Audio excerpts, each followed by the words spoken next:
But yeah, so there's definitely folks that are like able to do things out, after cancer, but like kind of like telling those stories, I think is like really important because, yeah. Oh, it looks like we have like 10 minutes left. Okay. By the way, I just started recording it, so yeah, we can post this for for Gerri later on. Hi, Gerri. Hey, Gerri. What about you, Eric? Well, I think I'm like the oldest one out of everyone here. Like I was diagnosed with a brain tumor in 2005. So yeah, I'm like 11. I'll be 11 year survivor in later in October. But yeah, I was diagnosed with a brain tumor between the brainstem and the cerebellum, and I'm kind of a dork. So the brainstem is like where all the important unconscious body functions are, like your heart rate, your breathing rate, and stuff like that. And then the cerebellum is like the fine movements. And most of my impairments are all physical, and they're all dealing with my fine motor skills. So yeah, I have difficulty walking, difficulty using both hands. So yeah, I got a really bad deal out of this whole thing because my mind is still all there, but just physically I can't do everything I used to do. Before I was diagnosed, I was actually a physical therapist. Excuse me. I was actually a physical therapist. So I kind of had an idea of what was going on, and I knew what to look out for. But at the same time, I knew what I should be doing, what I needed to do to progress. But obviously, because of my impairments, I couldn't. So that was kind of frustrating.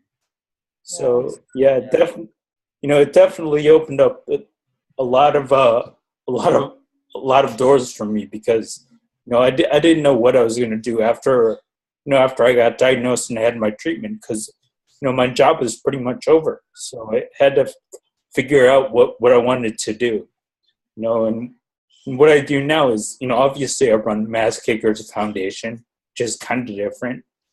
And I travel to different like healthcare schools and talk about my experiences as a healthcare professional and as a cancer patient. So they kind of have like an idea of what it's like for a patient.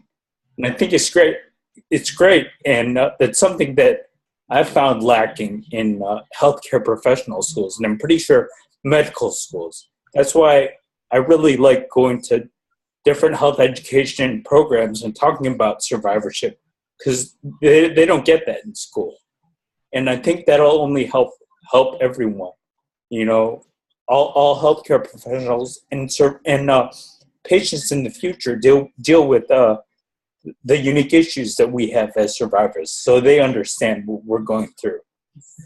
And that's why I'm really excited about going to like different countries and talking about this kind of stuff and taking survivors to those different countries to kind of explain to future health doctors, nurses, or whatever, about a proactive life after cancer.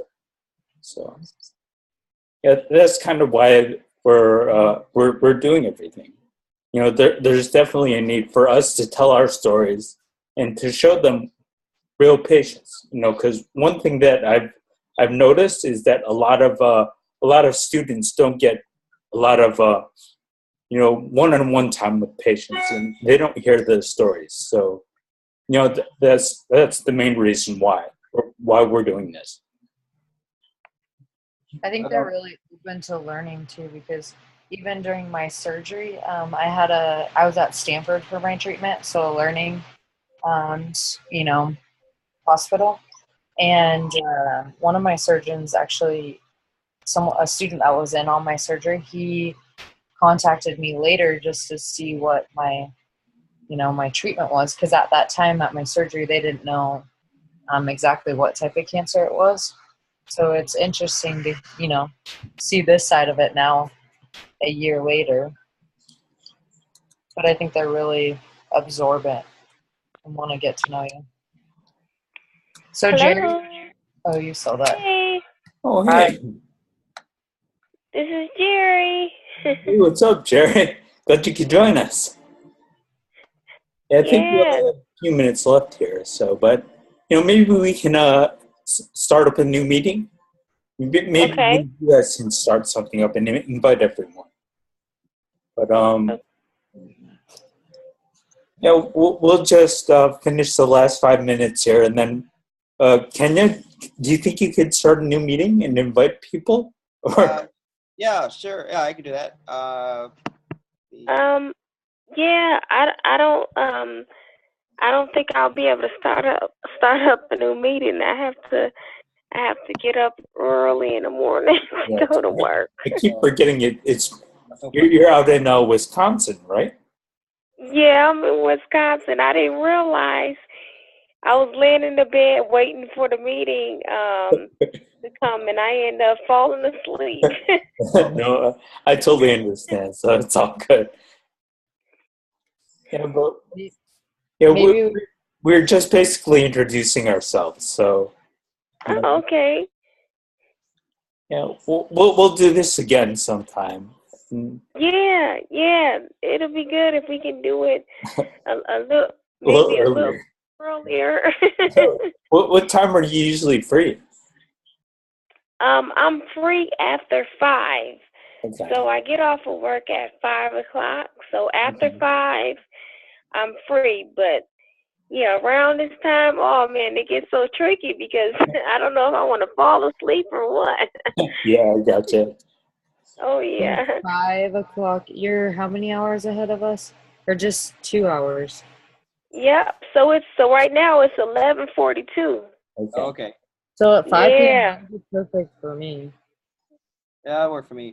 Jerry, you want to do like just like a brief intro on like I think we have like 3 minutes left. It looks like I don't know if you have like a minute intro you could do. Or you. Oh, okay. So my name is Gerri. I'm a cancer survivor of Hodgkin's lymphoma. I had a stem cell transplant in 2010. I was diagnosed at 16 years old. Yeah. What do you want to do in South Africa? You know what? I haven't really thought of it yet. It's so much stuff going on there. I have not even thought of yet. Considering I just started a new job, so I just been so busy running around like with my head cut off like a chicken. So yeah, I haven't really had put any thought into it. Yep. And then the other question was, why do you want to go to South Africa? This is Geena, by the way. Hi. Oh, hey, Geena. So pretty much I want to go to South Africa just to, have a better perspective about the world besides the world that I'm living in. We really don't see a lot of the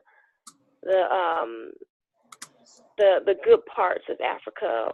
We see what the media want us to see about Africa, and I want to be able to have my own perspective about Africa and not have someone else's perspective about Africa, and just to spread my stories of going through cancer and survivorship, and just be inspired by other people that are living in Africa as well. That's a good answer. Yeah, very cool. My answer was go to Table Mountain. Oh yeah.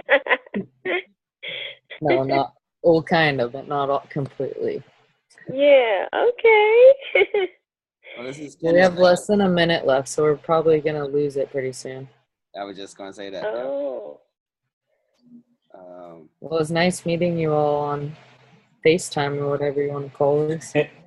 Yeah, it was nice meeting you all too. Yeah, nice meeting you guys. Yeah, let's definitely plan another one sometime soon. And then Okay. that way we can talk about like the stuff we actually want to do there. Okay. Have you guys heard of Robben Island? Yes. It was a prison. Yeah, you